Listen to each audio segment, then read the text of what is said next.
BJP लेंगाकना मणिपुरदा civil war थोकअनबनी राहुल गांधी आंध्र प्रदेश की कन्याकुमारी पांगथोकपा इलेक्शन रैली ऑपोजिशन लुसिंग राहुल गांधी ना बीजेपी लेंगाकपु मराल सिरदुना लेंगाक असिना मई चुदुना मणिपुरदा मैतै अमसुंग कुकी कम्युनिटी अनिगी मरक्ता चाउना कॉन्फ्लिक्ट थोअले हाइना फोंदोखरे कोलासेल पांगथोकिबा इलेक्शन रैली सरुक यारदुना ऑपोजिशन लुसिंग राहुल गांधी ना हाई हौजिक मणिपुरदा करी थोकली हाइबसी मयाम येंबियु इंग चिकना लेजबा स्टेट असिदा बीजेपी लेंगाकना चुबा मैना मियोई चा क्यागी पुंसी लोइख्रे हौजिकसु मणिपुरदा सिविल वार थोकली बिष्णुपुर डिस्ट्रिक्ट की ट्रोंगलाउबी अवांग लेकाइदा था असिगी तरुक अमसुंग 8 किलोनबा अहिंगदा मिलिटेंट सिंगना बोंगी अटैक चथादुना चाही मंगागी नुपा मसा अमसुंग था मंगागी मसल नुपी अमगा हातखिबा थौदोक मतुंग मणिपुरदा इनौ नौबा अचौबा इरांग अमा थोख्रबा मतुंग राहुल गांधी ना महाकी वाफम असि फोंदोरखिबनी ट्रोंगलाउबी थौदोक मतुंग तंपाकी मफम सिंगदा चावना इरांग थोकपगा लोइनना मरु ओइबा लंबी कया प्रोटेस्टर सिंगना थिंगबगी खोंजंग जंगसिलकपगा लोइनना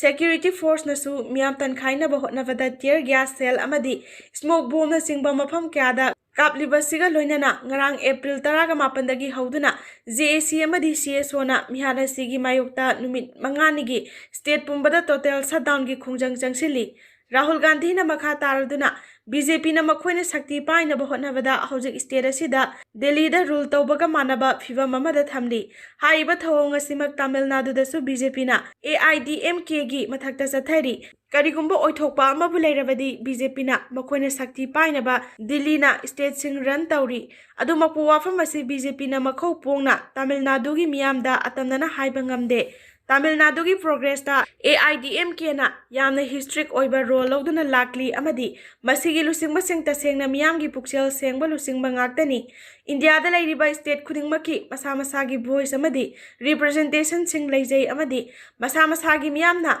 मसागी स्टेट सिंगबु लैंगाकचरी लाइबक थीबदी हाना लैजरिबा अतोपा स्टेट सिंगदा लाइबक थीबदी हाना लैजरिबा अतोपा ट्रेडिशन सिंग लेंगोय सिंग अमदी पुवारी सिंगबु नमसिलगा थमनबा बीजेपी ना वन ट्रेडिशन वन लैंग्वेज अमदी वन हिस्ट्री दा थाजबा थमली बीजेपी ने स्टेट की शक्ति हंथा हंदुना तमिलनाडु बु दिल्ली दगी रूल तौबा पामी अदुबो अखोय के अपामदी तमिलनाडु असि तमिलनाडु की मियामना रूल तौजगदबनी हाइबा असिनी तमिलनाडु की स्टेट असेंबली इलेक्शन तांकक अमखक्तदा था असिगी 19 दा पांगथोकदोरिबा अदुगा वोट मसिंगना मे 3 दा थीगदबनी स्टेट असिदा मरु ओइना DMK ना लुसिंगबा सेक्युलर प्रोग्रेस एलायंस अमसुंग AIDMK ना लुसिंगबा BJP अमसुंग PMK हाइबा NDA अनिगी मरक्ता अकनबा लंबा तौनगदौरी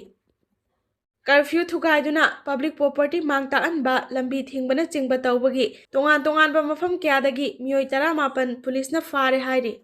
CM ना संगाबदा अथिंगबा पीबा यारोय CM ना वांजिंगदा वीडियो ऑफिस संगाबदा तरामना ओकनी अथिंगबा पिरकबा खुदिंगमक मायोकनगनी हाइना वांजिंगी मियामना फोंदोरकली वांजिंग रिन्यू मार्केटता नुपी मियामना थोरक्तुना खोंजंग चंगसिनदुना खोलाव कया लावबगा लोइनना CM युमनाम खेमचाना हयेंग वीडियो ऑफिस संगागदौरिबा सिदा अथिंगबा पिरकबा खुदिंगमक चपचाना थेंगनगनी हाइबा वाफम असि फोंदोखिबनी वांजिंग तेंथा अपुनबा नुपी लुप अमदी कोऑर्डिनेशन कमिटीना यूथ सिंगल लोइनना संगसिनखिबा खोंजंग अदुगा मरी लेनना पाउमी सिंग उनबदा सरुक याखिबी नुपी अमना फोंदोरखिबदा लमदम असिदा थोकलिबा थौदो वाथोक अवा अना कयादा वांजिंगी मियामना सरुक यादुना लाखली ट्रोंगलाउबीगी थौदोगदुदसु वांजिंगी मियामना अमतो ओइना लिंगजेल माननबा वाकत मिफम फमदुना पेंदबा फोंदोकनखी चीफ मिनिस्टर ना वांजिंगदा लाक्तुना वीडियो ऑफिस संगागदौरिबा सिदा अथिंगबा पिरकपा याबा ngamloi अथुबा मतमदा अथिंगबा हंदोकनबा सेम साबियु करिगुंबा अथिंगबा पिरकलबदी वांजिंग अपुनबा नुपी लुपना अथिंगबा खुदिंगमक मायोकनगनी CM की खोंगचदा सिदा अयेत अपन पिबिगनु हाइनसु अपील तौरखिबनी ट्रोंगलाउबीगी थौदोकता लैखिद्रबा अंगांग अनिगी अपोकपा अपोकपी लेंगाकी सानबा थबक पीरगनी मियामगी खलगा शटडाउन की खोंजंग हंदोकपियु वाई खेमसान ट्रोंगलाउबी मिहात की थौदोका मरी लेनेना सेमकिबा JAC ना तालिबा डिमांड सिंग लेंगाका वारी सानादुना यानबा पुरखरे अमदी JAC ना तानबा डिमांडा यावदबा लैखिद्रबा अंगांग अनिगी अपोकपा मपा अमसुंग अपोकपी ममादा लेंगाकना सानबा थबक पीरगनी हाइना लाउथोखरबा मतुंग JAC की कांगबु अदुना युमदा हनखरगा नुमित मंगानिगी मणिपुरदा टोटल शटडाउन लाउथोरकपा असि लाइबक थीबनी हौजिक ओरिबा मणिपुर की सिचुएशन असिदा नोमगी सुरगा साजरिबा सिनमी सिंग अमदी मियामगी अवाबा सिंग असि येंगबिरगा टोटल शटडाउन कौरिबा असि हंदोकपियो हाइना चीफ मिनिस्टर युमनाम खेमचाना फोंदोखरे ꯃꯍꯥꯛꯅ ꯃꯈꯥ ꯇꯥꯅ ꯐꯣꯡꯗꯣꯛꯈꯤꯕꯗ ꯇ꯭ꯔꯣꯡꯂꯥꯎꯕꯤꯒꯤ ꯊꯧꯗꯣꯛ ꯑꯁꯤꯒꯤ ꯃꯇꯥꯡꯗ ꯆꯞ ꯆꯥꯕ ꯑꯦꯛꯁꯟ ꯂꯧꯈꯠꯅꯕ ꯍꯥꯏꯗꯨꯅ ꯂꯩꯉꯥꯛꯀꯤ ꯃꯥꯏꯀꯩꯗꯒꯤ ꯀꯦꯁ ꯑꯁꯤ NIAꯗ ꯁꯤꯟꯅꯈ꯭ꯔꯦ ꯑꯗꯨꯕꯨ ꯊꯧꯗꯣꯛ ꯊꯣꯛꯐꯝ ꯑꯗꯨꯗ CCTV ꯀꯦꯃꯦꯔꯥꯅꯆꯤꯡꯕ ꯂꯩꯇꯕꯅ ꯃꯔꯝ ꯑꯣꯏꯔꯒ ꯆꯦꯟꯅꯔꯤꯕ ꯃꯤꯑꯣꯏꯁꯤꯡ ꯑꯗꯨ ꯈꯨꯗꯛꯇ ꯍꯦꯛꯇ ꯐꯥꯕ ꯉꯝꯗꯕꯅꯤ ꯑꯗꯨꯃꯛꯄꯨ ꯊꯧꯗꯣꯛ ꯑꯁꯤꯗ ꯆꯦꯟꯅꯔꯝꯒꯗ꯭ꯔꯥ ꯍꯥꯏꯅ ꯆꯤꯡꯅꯕ ꯃꯤꯑꯣꯏ ꯈꯔꯗꯤ ꯍꯧꯖꯤꯛ ꯐꯥꯗꯨꯅ ꯃꯈꯣꯏꯒꯤ ꯃꯊꯛꯇ NIAꯗ ꯊꯤꯖꯤꯟꯕꯒꯤ ꯊꯕꯛ ꯆꯠꯊꯔꯤ ꯃꯔꯝ ꯑꯗꯨꯅ ꯃꯤꯌꯥꯝꯅꯁꯨ ꯆꯠꯊꯔꯤꯕ ꯏꯟꯚꯦꯁꯇꯤꯒꯦꯁꯟ ꯑꯁꯤꯗ ꯃꯇꯦꯡ ꯄꯥꯡꯕꯤꯗꯨꯅ ꯃꯇꯝ ꯈꯔꯈꯛ ꯉꯥꯏꯃꯤꯟꯅꯁꯤ ꯆꯦꯟꯅꯔꯤꯕ ꯃꯤꯑꯣꯏꯁꯤꯡ ꯁꯣꯏꯗꯅ ꯐꯥꯔꯒ ꯃꯇꯤꯛ ꯆꯥꯕ ꯗꯟꯗꯤ ꯄꯤꯒꯅꯤ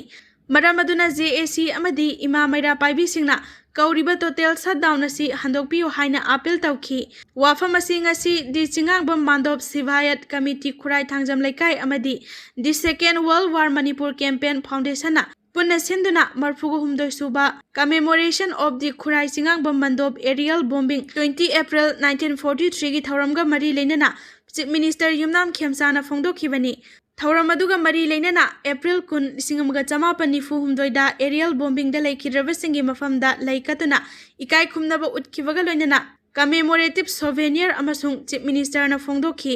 ngasi पांगथोकलिबा थौरम अदुदा chief minister Yumnam Khemchand Singh Wangkhei AC के MLA Thangjam Arun Kumar art and culture अमदी टूरिज्म की minister Khuraijam Loken Singh health service की director doctor N Hemant Kumar Singh सिंहना अथोइबा मिथुंगलेन ओइना सरुक याखी नुमित मंगानी टोटल शटडाउन मखा चथरी April 15 फावुगी मनुंगदा ट्रोंगलाउबी मिहाता सेनबसिंग पुथोउ अमदी मियाम खंगना सैराक पियु हाइदुना तोंगान तोंगान बलुप सिंग अमदी JAC ना कौखिबा नुमित मंगानिगी टोटल शटडाउन मखा चथरी अयुक अंगनबदा कैथेलदा मना मसिंग योनबा खरा लाक्तुना कैथेल कानारबसु अयुक पुंग 10 तारकपदगी ललोनबा सिंग मयुम मयुमदा हनखी नुंगथिलगी मतमदा मरु ओइबा कैथेल अमा ओइरिबा ख्वारंबल कैथेन खुंदाक लानसिबगा चप मानना लैखी नुमित मंगानिगी शटडाउन निनी चनख्रे अतई शटडाउन सु परेंग लेंगली एम्प्लॉई सिंग कारक्तबा यादे हाइबगी ऑर्डर थोख्रबा मतुंगदा यारिपोकदा मियामना ऑफिस हो लोनख्रे ट्रोंगलाउबी मिहात की मतंगदा सेमखिबा JAC ना मणिपुर पुंबदा कौखिबा नुमित मंगानिगी टोटल शटडाउन की खोंजंग नुमित निनी सुख्रे शटडाउन असिगा इरोइनना UNC ना नुमित हुमनी अमसुंग कुकीजोना नुमित निनी अमसु शटडाउन तौगनी हाइना लाउथोख्रे JAC की टोटल शटडाउन मरम ओइदुना अयुक ngaiha kha kaithel hangnaram lagasu ayuk ki pung 8 rom tarakpadagi di mafam kyamarumda miyam thoraktuna lambi thingnarakpadagi khuntak lansibagi phibam ama adum mayoknari mahairoi sing asi su school kana khide passenger puba gari sing su ningthi ningai na sena khide dukan ayam bathong lo na khi maragasida United Naga Council na Imphal Ukrul Lambida Kuki terrorist sing na ambush tawduna tangkhul misam ani hat khi aduga kaya amana soan khibadu yaningdaba amadi awaba phongdokpa oina ngasi ahing nongyai April 12 ahing nongyai fawa Naga sing na namna taba district sing da total shutdown lauthokre ngasi su total shutdown manungda wahengbam leikai Imphal International Airport ki lambi paring oiriba Kaisampat Hodam Lairak Mapa Khurai Tinsit Road Lamlong amadi Thobal district ki tongan tongan ba mafam kyamarum dasu miyamna lambi thingduna protest taunakhi masigi sumathakta Jaumi Civil Society Organization singna Laikhidraba Thanlon AC ki MLA Bungjagil Bhalte da jatharakhi ba etek aduga mari leinana April 23 da total shutdown kauri Maraksida Manipur ki Chief Secretary Dr. Punit Kumar Goyal na Manipur lenga ki employee singi office kabagi record mari leinaba administrative officer singda yaholaknaba ngarang chirol ama thokre Cherol adu thokraba matungda Thobal district ki yaripok yauna mafam kyamarumda miyam thoraktuna lenga ki office sing so lonsen bagi khongjang changsin ki office ki gate so lonsen bada employee mayam ama thorakpa nanghodabadagi office manungda sarang naba phibam da laibasu miyamna unakhi maragasida chief minister yumnam khemchana JAC की demand सिंग लोइना मक पीख्रे मखोइना demand तौदबा फावबा पीख्रबनी हराव हरावना मफम सिदगी बन तौगनी हायरकपसी करी हायगदबनो खंगद्रे हाइना पाउमी सिंगदो फोंदोख्रे CM यावगदबा वांजिंग तेंथादा video office हंगाबगी थौरम मियामना boycott तौख्रे तंपाकी मफम खुदिंगमक मई चाकलिंगैगी चेरकता BJP ने लुसिंगबलेंगा की chief minister Yumnam खेमचाना हयेंग वांजिंग तेंथा video office हंगानबा थौरांग तौरिबसी खुदकता लेपकदबनी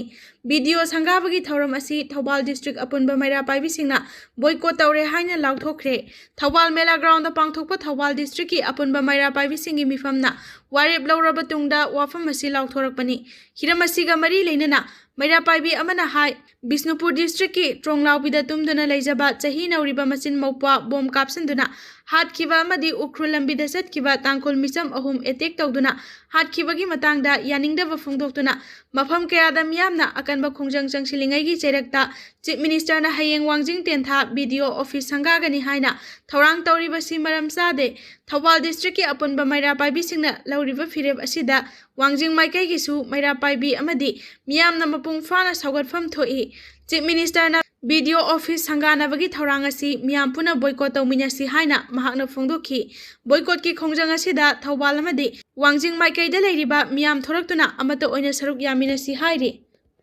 science stream दा government school की position अमा यावरे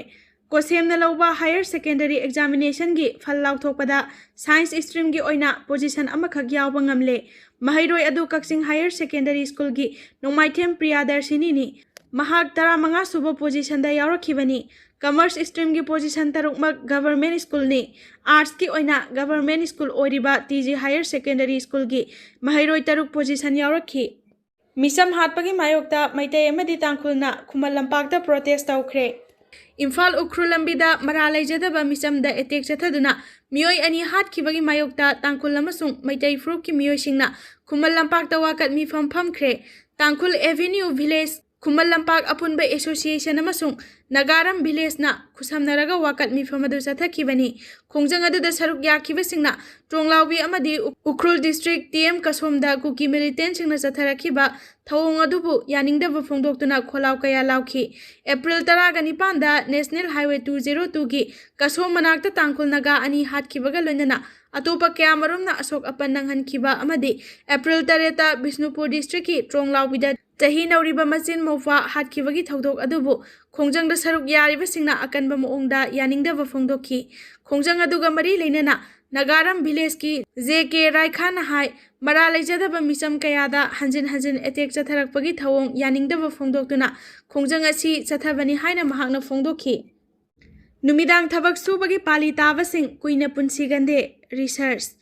नुमिदांगी मतम अहिंग सुप थबक सुबना तुम्बगी मतम काहनबा नतना खुदोंग थिनिंगाई ओइदे हाइना मियोई अयामबना थाजनै अदुबु अनौबा स्टडी अमगी रिपोर्ट मतुंग इनदी नुमिदांग सुबगी पाली ताबसिंग कुइना पुंसिगंदे हाइबा खंगले हैदराबाद चथखिबा स्टडी की सरुक अमा ओइना नुमिदांग थबक सुबगी पाली ताबा मियोई 95 अमसुंग अयुक नुंथिलगी मतमदा थबक सुबा मियोई 95 गी मरमदा कुपना येंगसिलमी आईटी कंपनी दा थबक तौबा मियोई सिंग अदुगी मोंग मतौ येंगसिनबदा नुमिदांग तुमदबा थबक सुबा मियोई सिंगदा इंसुलिन रेजिस्टेंस ओइरकपदगी सादा 103 हेनगलकपगा लोइनना टाइप 2 डायबिटीज की रिक्स वांखलकपा थेंगनखि मसामा उ फबा अमदि चही नहा ओइरबसु मतम सांगना नुमिदांग तुमदना थबक सुरबदी खुदोंग थीबा कया मायोकनरकपा याय सिकंदराबाद लैबा गांधी मेडिकल कॉलेज की डॉक्टर सिंगना चथखिबा स्टडी की रिपोर्ट अदु Indian journal of endocrinology and metabolism दा मयेक सेंगना फोंगलखि गांधी हॉस्पिटल दा एंडोक्राइनोलॉजी डिपार्टमेंट की मकोक ओइना लैबा डॉक्टर विजय शेखर रेड्डी ना हाइखि मपान थोंगदगी येंगबदा मसाम उ फना लैबा मालबसु नुमिदांगी मतमदा थबक सुबा मियोई सिंगी मेटाबॉलिक हेल्थ चाउना अकाइबा थोरई ख्वाइदगी मरु ओइना थेंगनरिबा खुदोंग चादबा सिंगदी ट्राइग्लाइसराइड की सांग वांखलकपगा लोइनना अफबा कोलेस्टेरोल नि हाइना खंगनरिबा HDL की चांग हंथरई नुपा ओइरगना टेस्टोस्टेरोन चांग हंथरई नुपीदना इस्ट्रोजन की चांग वांखलई हक्चांग यावबा विटामिन डी की चांग सु हंथरकपा थेंगनै पुमनमक असि ओहेलकपगी मरु ओइबा मरम सिंग पलदुना गांधी हॉस्पिटल की डॉक्टर सिंगना हाइखि सरकादियन रिदम हाइना खंगनबा हक्चांग की नेचुरल क्लॉकता अकाइबा थोअनबा मरमना हक्चांग की तोंगान तोंगानबा कयात सिंगदा चाउना अहोंगबा लाअनगनी सरकादियन रिदमना मियोइबगी तुंबना हार्मोन अमदि मेटाबॉलिज्मना चिंगबा पुमनमक कंट्रोल तौदुना थमलिबनी मेलाटोनिन हाइना खंगनबा हार्मोन मखल असिना नुमिदांगी मतमदा हक्चांग की अमांग अता थोलकपा कयात सिंग नौना सेमगत सागतपगी थौदांग लौई अदुबु नुमिदांग चुपा थबक सुरगा अयुक नुंथिलगी मतमदा तुमलबदी मेलाटोनिन की चांग हंथरई अतोपा स्टडी की रिपोर्ट मतुंग इना अयाम्बा मतमदा तुमसित फादबा मियोइसिंग निंगसिंगबा ngambagi matik mayai hantharakpaga loinana kuina punsigande maru oina dementia cardiovascular disease amadi immune dysfunction gi anaba mayoknarai mihatpa puthoknaba akaknaba matam pidabagi yanadabani shutdown ga mari leinade JAC Tronglaugi thokdokta chenaba mihatpa sing puthoknaba akaknaba matam piba ngamdabagi lenga ka yanaba puraktabani chathariba shutdown ga mari leinade lauthokiba khongjang sing makha changsin khigani haina JAC Tronglaubi gi maikaidagi phongdorakli